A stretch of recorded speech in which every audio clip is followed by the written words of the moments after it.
Baik, Presiden memiliki dua kewajiban, yaitu sebagai kepala negara dan kepala pemerintah. Yang pertama, sebagai kepala negara, Presiden memiliki 3 tugas. Yang pertama, berdasarkan Undang-Undang Pasal 10, Presiden memegang kekuasaan tertinggi Angkatan Darat, Angkatan Laut, dan Angkatan Udara.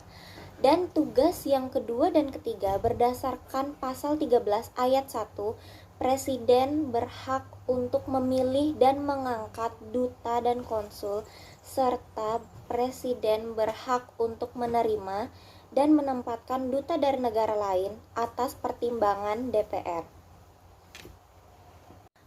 Kewajiban kedua yaitu sebagai kepala pemerintahan, Presiden memiliki beberapa tugas, yaitu berdasarkan Undang-Undang Pasal 4 ayat 1 di mana Presiden memegang kekuasaan tertinggi di pemerintah.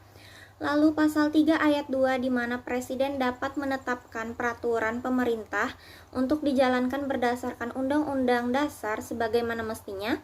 Lalu Pasal 17 ayat 2 di mana Presiden dapat mengangkat serta memberhentikan para menteri-menterinya.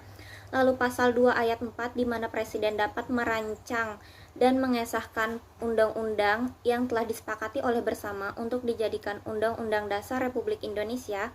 Lalu ada pula Pasal 23 ayat 2 di mana Presiden dapat mengesahkan peraturan undang-undang anggaran pendapatan dan belanja negara atau yang biasa kita sebut dengan APBN yang telah diajukan oleh Presiden kepada DPR dengan memperhatikan pertimbangan DPD. Lalu ada pula berdasarkan Undang-Undang Pasal 23F ayat 1 di mana Presiden dapat meresmikan anggota BPK yang telah dipilih oleh DPR dengan memperhatikan pertimbangan DPD.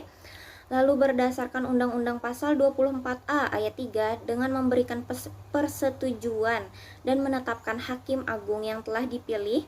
Lalu berdasarkan Undang-Undang Pasal 24B ayat 3 di mana Presiden dapat mengangkat serta memberhentikan anggota yudisial dengan persetujuan DPR.